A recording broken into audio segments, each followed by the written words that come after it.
we got 1 minute.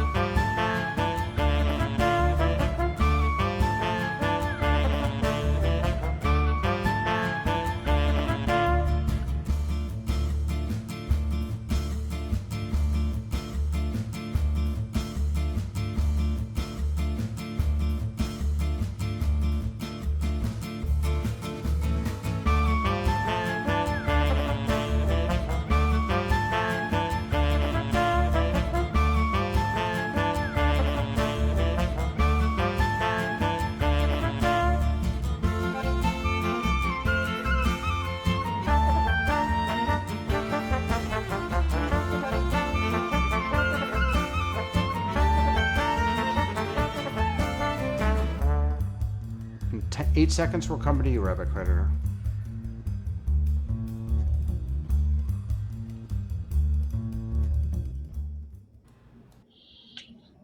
Hi, everyone. Welcome. My name is Menachem Creditor. It's my honor to welcome all of you and to share with you the next in our conversations about, well, ostensibly about a book that I just published called A Rabbi's Heart. It's a collection of my essays between 2006 and 2017, but I'm much more excited about my guest than I am to talk about things that I've already written, because she has been a dear teacher in my life and a role model for a rabbinic life well lived. And for using your voice effectively and responsibly in the world. Adina Lewittes, Rabbi Adina Lewittes, is the founding rabbi of Sha'ar, which is a northern New Jersey and New York City-based values-driven Jewish community oriented around the call to societal, environmental, and spiritual sustainability. Sha'ar provides multiple gateways into Jewish life, and it has been an exceptional thing to witness its emergence in the world. Adina Dini recently served as a scholar-in-residence at Congregation B'nai Jeshurun in New York City, a place that I admire for its depth of spirituality and spiritual activism and commitment to justice. She's a member of the senior faculty of the Shalom Hartman Institute and of the Board of Trustees of the Abraham Joshua Heschel School. She served as the Assistant Dean of the Rabbinical School at JTS, and has done tremendous things with her life that I admire and aspire to. She's married to Adina Lewittes, Andy Lewittes, and has 4 children, 2 stepchildren, and 1 incredible dog, and at least 1 colleague who really appreciates her in the world. And so it is my joy to welcome Rabbi Adina Lewittes into the conversation.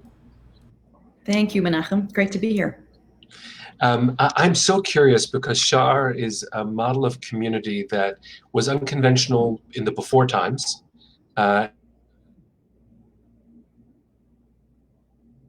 and during these times. And I'm wondering if you could describe what Sha'ar is, and maybe how you've experienced what connectivity means during these days, as some of us are trying to find our way back into community in the first place. Thank you for your description of it.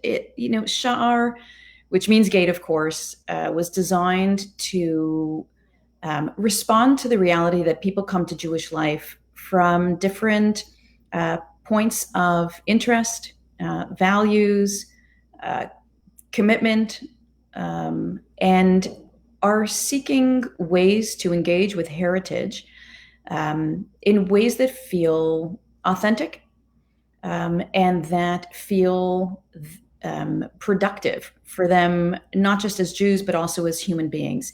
And I started to realize that our institutional landscape offered a certain kind of Jewish experience, but that it didn't offer for those on the margins of Jewish life necessarily access that they were looking for that may transcend some of the limitations of our current institutions. And so, it's too easy to think that those who are standing on the margins of Jewish life are doing so because they're not interested, or because they don't value Judaism in the way that those of us who experience ourselves on the inside might value Judaism. But that's not the case.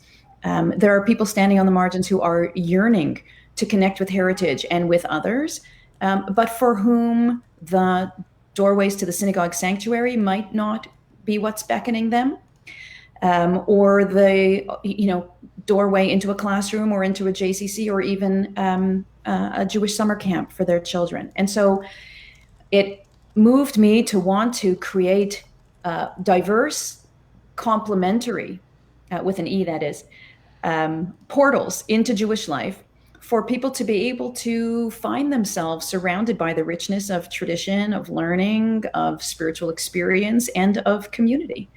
And that's really what birthed Sha'ar.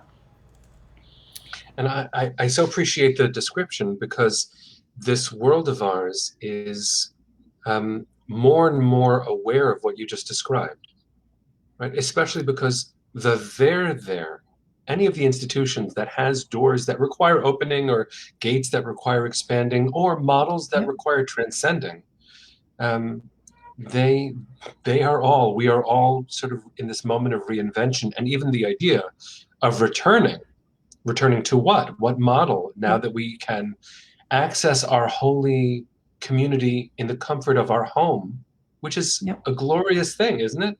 I miss my friends, but we've always, as clergy, dreamt of people bringing Judaism deeper in their homes. And here we are in our homes with deep Judaism. And so go ahead, jump. I was just going to say that I made an argument for the need for additional and collaborative. I'm a big believer in the collaborative marketplace of Jewish life. I made an argument for the need for alternative institutional models, right? And the home is now one of those models, though it's probably one of the most ancient of the models that we have.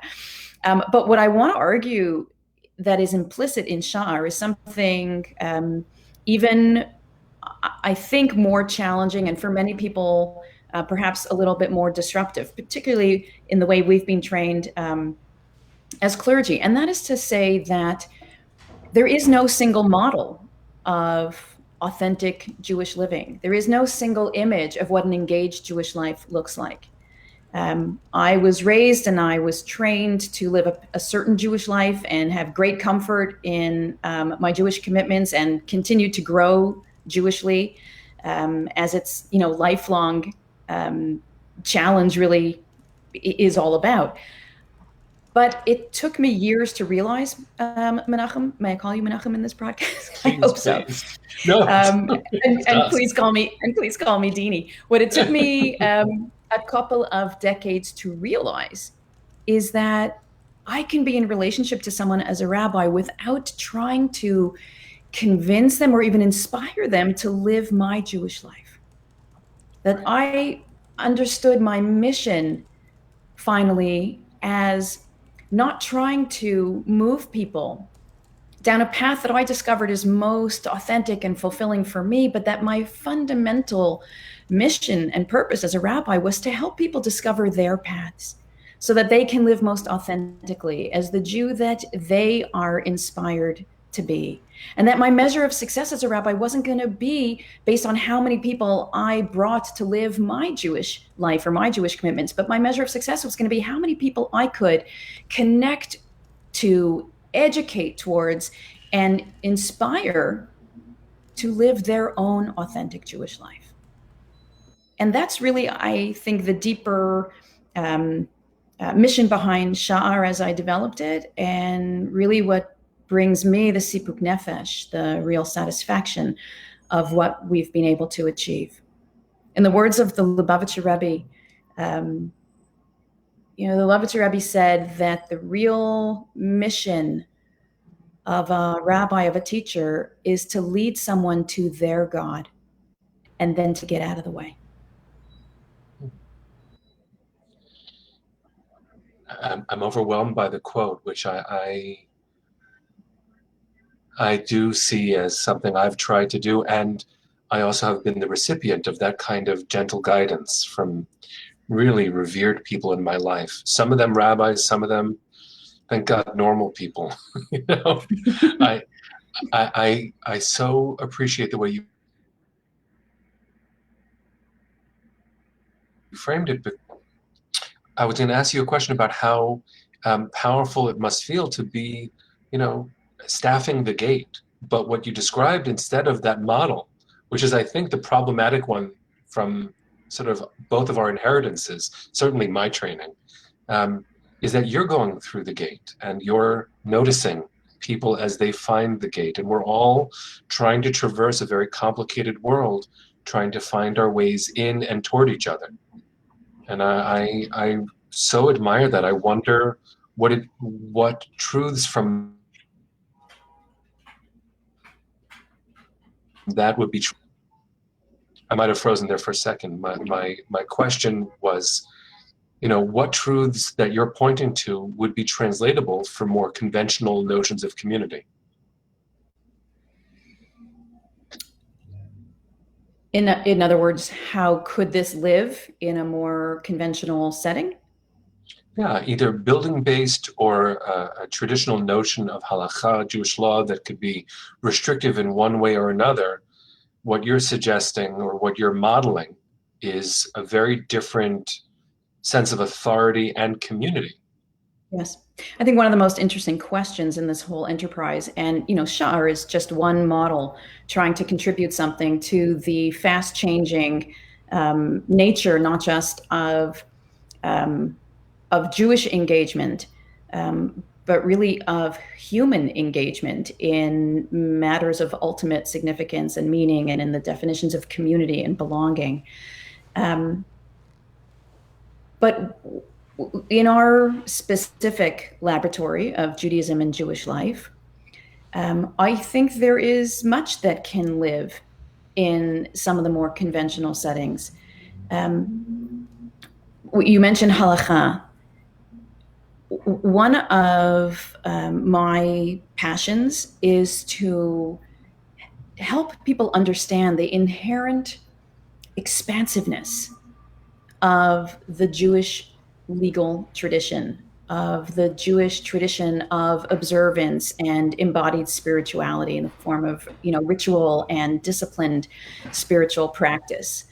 I think we are living in an era that is we're living at a time of great change, but part of what we inherited is a system that was struggling under generations of calcification that obscured the inherent dynamism, fluidity, flexibility, courage of the halachic tradition. And part of my mission, my passion, has been to teach, for example, courses that examine some of the questions on the frontiers of Jewish life today, given our fast-changing, tech-saturated, open-sourced Jewish life that's filled with access as opposed to hierarchy, to teach some of those questions from the perspective of multiple rabbinic voices from all over the Jewish landscape, to manifest how it is that people have engaged, for example, with the legal tradition, and to uncover the amazing energy and the breadth of the embrace of that tradition, so that people can not just understand it and become more literate about it, but so that people can find themselves in it and also begin to learn a vocabulary and a language with which to describe their own spiritual commitments. And rather than be someone who says, oh, that is a system which is completely other to my self-understanding as a Jew, or I'm not religious, or I'm not observant, to rather help people find their place within it, to own it, to claim it, and to allow it to shape and be shaped by their presence in it. Yeah, some would hear this as innovative, but I actually sense that your commitment is to reclaim what halakha is and always was. Yes, and to breathe new life into its courage to be able to accommodate, not accommodate in the sense of, a lowest common denominator, in a pejorative sense, but to enable it to be embracing of and inclusive of the varieties of Jewish lives that are being built and lived today. That doesn't mean, by the way, that I'm advocating for an anything goes system. But I think that the tradition has the capacity to bring a compelling, creative, courageous, and wondrously diverse voice into the global conversation about social responsibility, spiritual resonance, and a sense of connectedness that the Jewish people as part of the human family are seeking today. I did say I was a fan. I think it should be clear to anyone who doesn't already know you why. I so appreciate your sense of things. Thank you for sharing that. Thank you. Well, I sent you what I could without much time. But you and I have been connected for quite some time, and I'm open to questions you might have, but I've got so much I'd love to ask of you. So why don't I take a break from the questions I want to ask you, and then we'll take turns. You know, I come to this conversation with not a little bit of, well, envy is one word, but having been incredibly inspired, Menachem, by how productive you have been as a rabbi and the many different ways that you've raised your voice. And with the release of this latest book, I share with you my dream of being able to write and to publish. And I'm really interested in talking to you a little bit about your process in that space. You know, what made you want to put out this book right now in the middle of a pandemic? What is it that you think is the most important thing that you can say? Would it be different if you had launched it perhaps at another time? Yeah, I appreciate the question very much. And to anyone who's watching, my internet's glitchy right now, but I promise if I go away, I'll come right back. You know,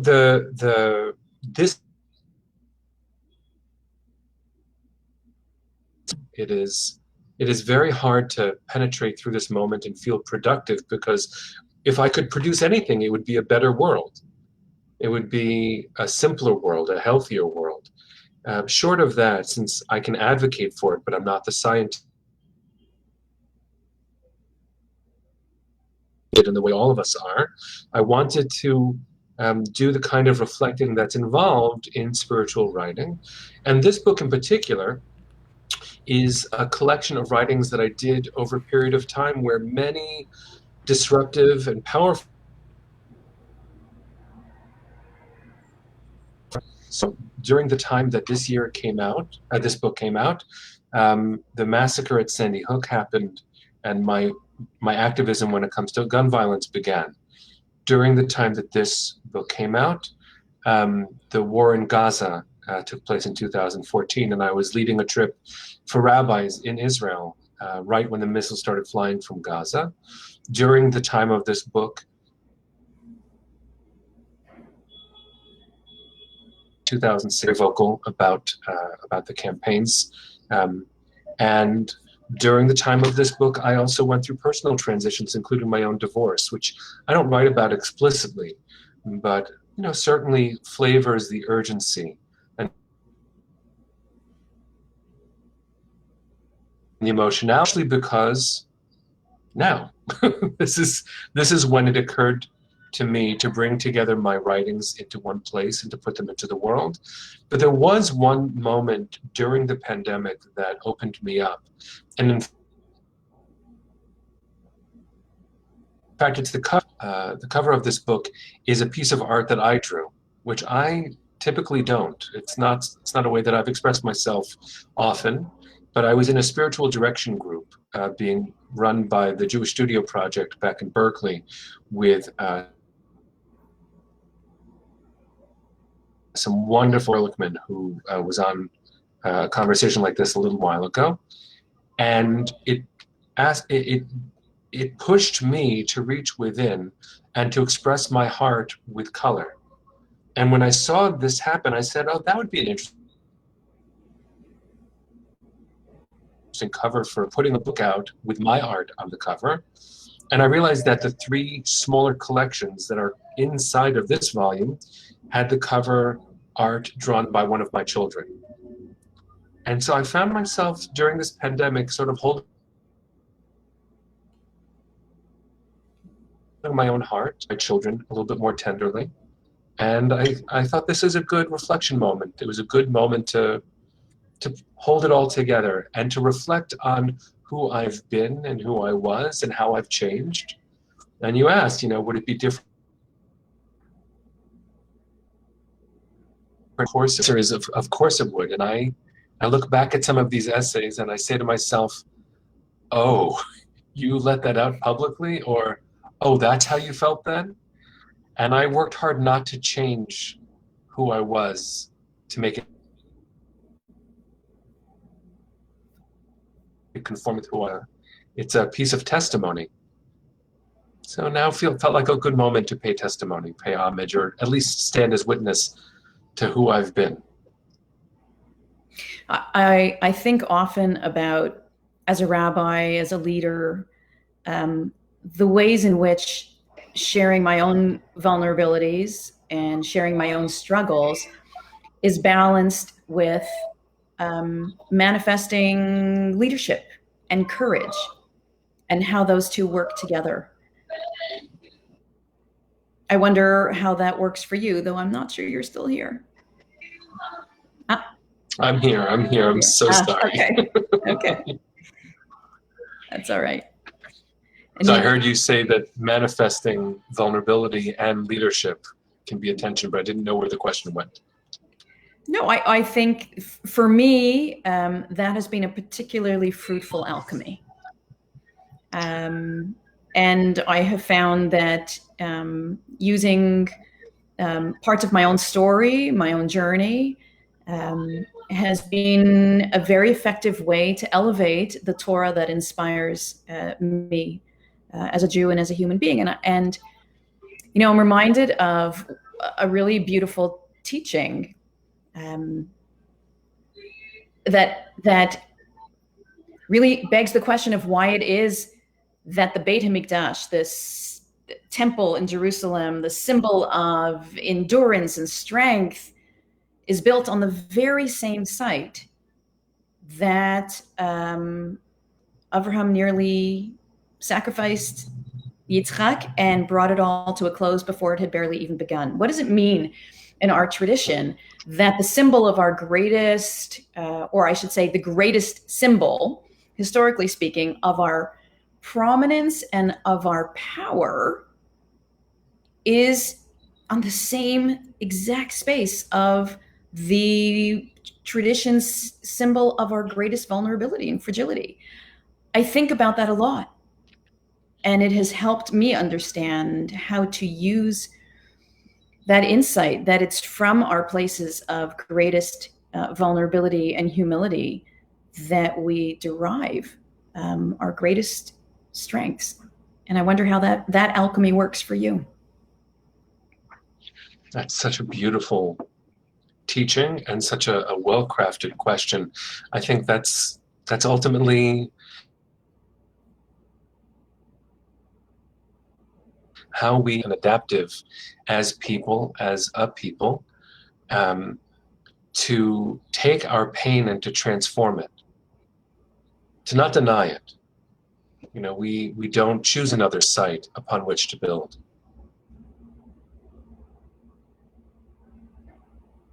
Because this, and it is our wounded place from which we come. I think about Parker Palmer. I know if you're familiar with this one specific teaching that he has, I'm sure with his larger work you are, he speaks about these sacred scars.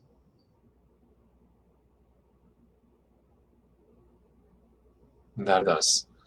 Sacred scars appear in the cathedral in Meyer Woods. And it's an extraordinary thing to stand in the middle of this gorgeous forest of redwoods and to see the ravages of fire and in the middle of Cathedral Grove, in the middle of Meyer Woods, holding one of my children who fell asleep on my shoulder. And I stood in the burnt out, hollowed part of a tree that had suffered in the past, and I davened mincha right there, holding a child, standing in the middle of a tree that had lived and suffered and continued to live, and calling out to God. And I think that those are the moments where creativity is truly born, where the pressurized part of life says, make something of this. And I think my writing has been that kind of expression. But as you said, it's also committing ourselves back to life. I think we're called to live creatively because how else could we possibly live? And this world doesn't get simpler, it doesn't get easier. There's not a moment, especially this past year and a half, of less pain and less stress. And even with, please God, normalcy coming back, it's going to be, what will we make of this history upon which we stand? I think that's the other deep lesson of our tradition. What will we make, exactly as you phrased it, what will we make of this moment? And one of the most powerful pieces of our inheritance as Jews is this notion of the moral claim that our pain makes upon us, right? What will the experience of us obligate us to? Whom will it obligate us to when we are able to emerge from it? I mean, that's really the question that I think at this moment in time needs to be elevated so powerfully, because the yearning for the freedom that we have been suffering without over the last year and a half is so tempting. It is alluring to sort of unshackle ourselves from, whether it's masks or the inside of our homes, from our need to be physically distant, and just to run right back into life. But, woe unto us if we don't take the time to ask ourselves, what have I just learned about myself and about others, about the planet over the course of the last year? And how will what I have learned shape who it is that I now am blessed with the opportunity to become in the wake of this? Someone once said, I regret so much that I don't remember the name of the author of this statement, but very deep thinker distinguished between living from our scars and not from our wounds. It is a very different life when we live from our wounds, the decisions that we make, the energy that we put out, the possibilities that we see or don't see for ourselves, being not inspired by vulnerability or even emboldened by vulnerability, but being paralyzed by vulnerability, versus living from our scars, taking those lessons, living from the experience, and nonetheless emerging into a new sense of self, into a new sense of connectedness as a result of it. It's a stunning thing we're both pointing to. Brene Brown is one of the giants, I think, of our time, who speaks about different kinds of vulnerabilities and how sometimes we put out into the world. She has this beautiful special I just watched. I think it's on Netflix. We sometimes put into the world in a reactive way this thing that we think is being vulnerable, but is actually just, I'm speaking my language, not hers, kind of like just vomiting it out. Yeah.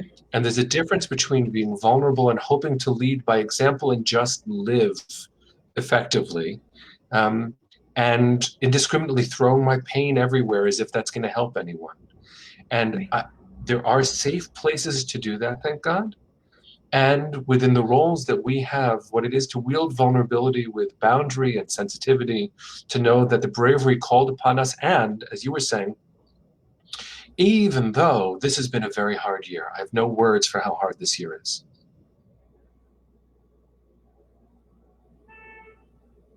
What a strange bubble I live in, where I have the technology I need, I have time, I have a job, I got a vaccine. There are things that I have that set me apart from those who don't have it yet. And why should there be a difference between what they have and what I'm, by circumstance, entitled to? I didn't earn this difference in my life. So the question now is, with this unearned privilege, I'm a white, straight man in a position of weird, entitled leadership with a public platform. Well, I better make something of my life. With all the injustice that puts me in whatever privileged position, I can't collude with the picture based on the voice it's given me. And I see your language, first of all, channeling our tradition's call just right. What do we do with what we have? Who aren't we obligated to? And the answer is, there is no one we're not obligated. I see myself coming in and out of the frame. These embarrassing postures that my face is in when we go into pause. I'm suddenly aware of how strange I look at any one moment of my words. I think the greatest... God, this broadcast, you're so patient, Dini. God. Keep smiling. Keep smiling. No, don't you worry. But I think the greatest teacher when it comes to all of this has been the pandemic itself, has been the virus. Yeah. The virus doesn't understand the difference between you and me or where we live or who we are. The virus tells us that we're all equal. I should have known that because the Torah told me that. But I better learn it now. Yeah. We gathered this morning. We do a weekly morning walk minyan in Central Park. And in one of the kavanot, one of the intentions that I was sharing this morning, I quoted from an environmental activist who points out that contrary to what our culture and what our society would have us believe, we are not at the center of the universe, right? We know that now, that the universe of which we are a part is its own living, breathing organism, and events will transpire that impact us as a part of that system, but that system has a life of its own that is not only not dependent necessarily on us, but that our loss or our presence is not even considered indispensable to, right? So right. The humility that we have been taught on one level lives on the moral, social plane, but it also lives on the existential plane in terms of who we are as beings and our relationship to the larger life all around us. You know, I remember learning a piece of Kabbalah that pointed in that way, and I pushed back against it so hard. I remember learning in the Nefesh HaChaim by Reb Chaim Volozhin, and I think it's from the Zohar. I don't think it's his original thinking, that God is unaware of our existence. And it was this crazy idea. Shouldn't God notice? Oh my God, isn't my pain real? Aren't I the center of the universe? I'm the image of God. Doesn't God know? And the answer that this Kabbalistic text shared was, no, get over yourself. You're part of the system. You have a responsibility in the system, but you are not the system. And I have to tell you, I hated it so much. I rebelled against it. And in fact, I understand why I rebelled against it, but boy, are you right. Boy, was that text correct, that we are part of the system, but we are not the goal of the system. Right. That humility is very hard to live with.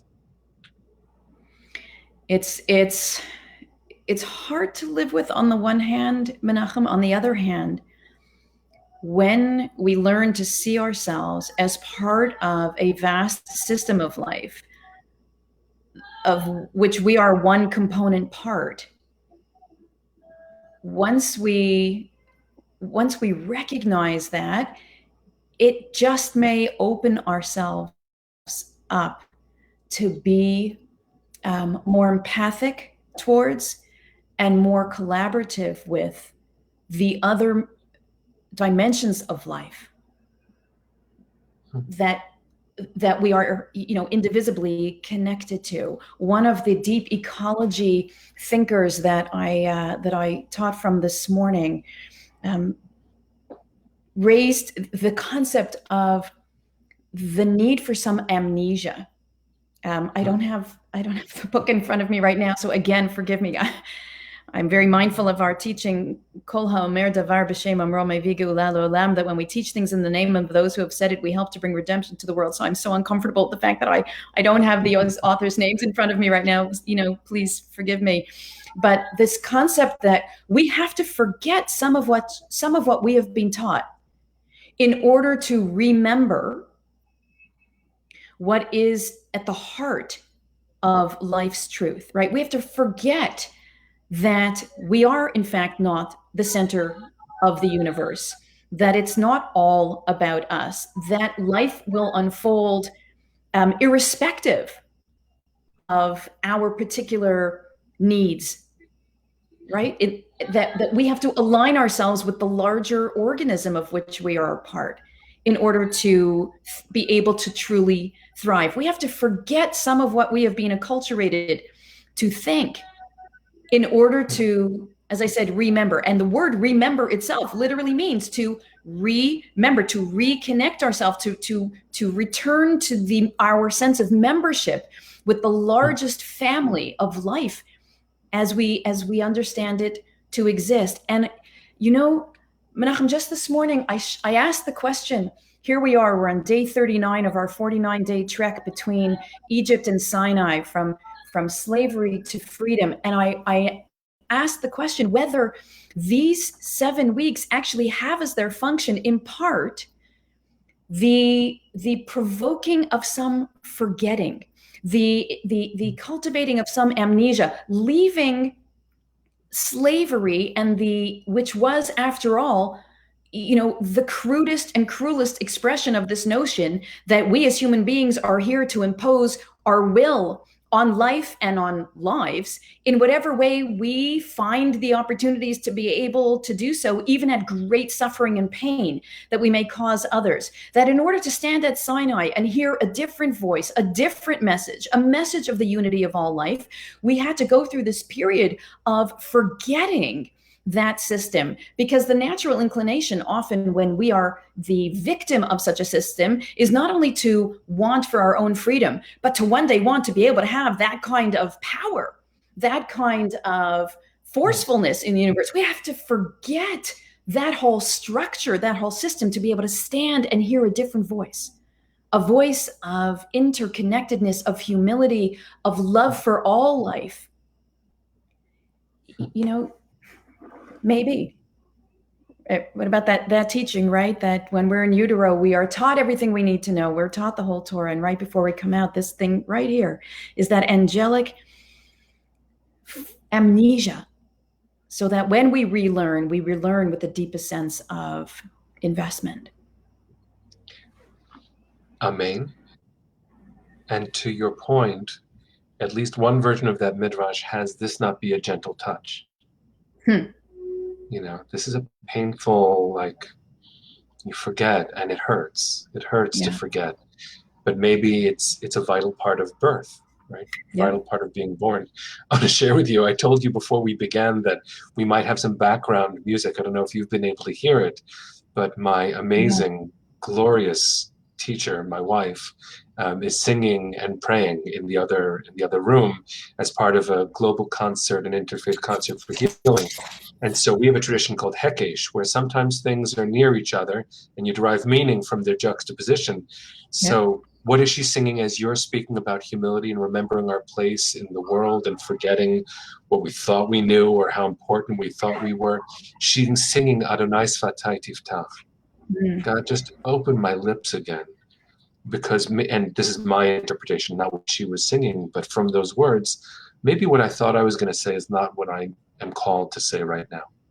Maybe the first thing that came to mind is not what I need to stop and pause and consider. What is my place?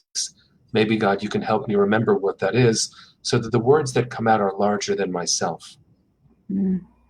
Beautiful. So I'm hearing you, to hear you and to hear Neshama at the same time is this incredible collaborative Torah in my head, in one space, in one moment. It's actually quite overwhelming. So Menachem, then I have to ask you, as this new, as we struggle to find a new normal, as we emerge onto a changed landscape, as changed people, as we create more space in our hearts and in our vision for the varieties of commitments and of observances that will elevate this new Torah. What is the role of the rabbi? Who are we meant to be? Who are we meant to be in this enterprise? Oh, you ask such real questions. You ask such real questions. And let me stand with you as student and colleague and partner and friend. I think that a lot of what your work represents, and I hope what my work points to also, is a reclaiming, not a reinvention. I think we presume too much on ourselves when we think we're recreating something that has not been before.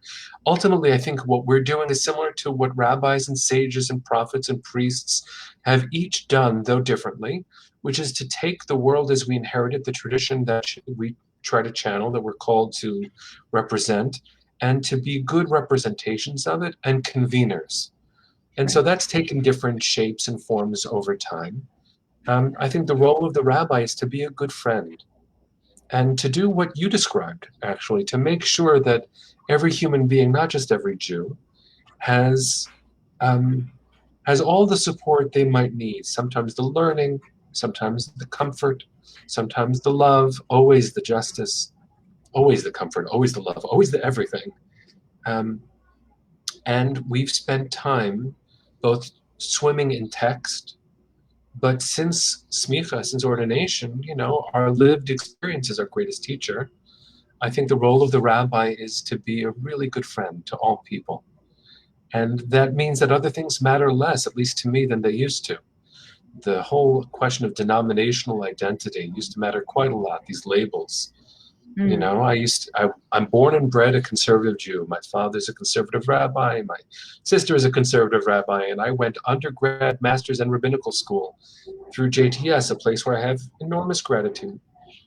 But these denominational expectations aren't the greatest calling for me anymore. I think our job, our calling, is to wield the wealth of tradition and to be gentle forces for good in the world.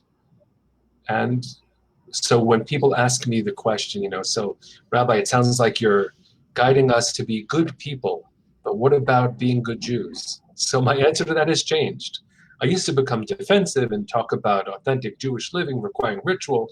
And even though I believe that, my answer has become very different. If as a result of my teaching, someone is a better person, dayenu.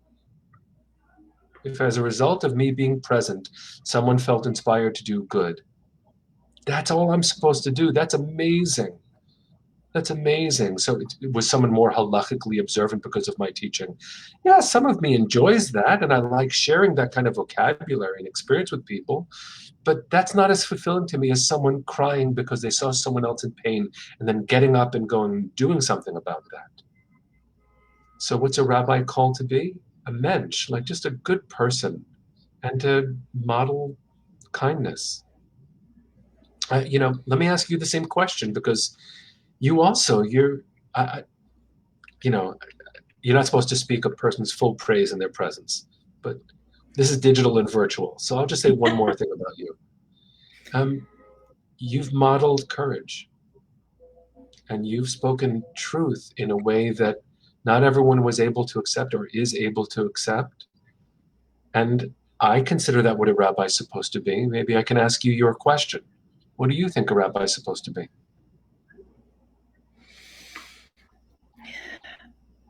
I strive to be a leader who certainly is someone to whom people can turn for the love and the companionship and the menschlichkeit and hopefully the education and the inspiration to be the best versions of themselves as human beings and as Jews. If historically the word Rav was synonymous with teacher, I try to add a dimension to that from the association with that word in the sense of abundance. and to be able to extend the widest embrace as I can on behalf of the tradition, in the language of the tradition, to create for people a sense of belonging, a sense of at-homeness, from which they can emerge in the world as the strongest versions of themselves. I appreciate your comment about courage. You know, I will say, Menachem, you remember this, but many years ago, over 20 years ago, when I came out, which was before the 2006 decision of the conservative movement enfranchising the LGBTQ community, you were one of the only colleagues, and we didn't even know each other that well then, but you were one of the only colleagues who reached out to me to say, in the words of what you just described in terms of your own mission, you were one of the first and only colleagues to say to me, "Are you okay? Are you okay? Do you need a friend?" I will never forget that, Menachem.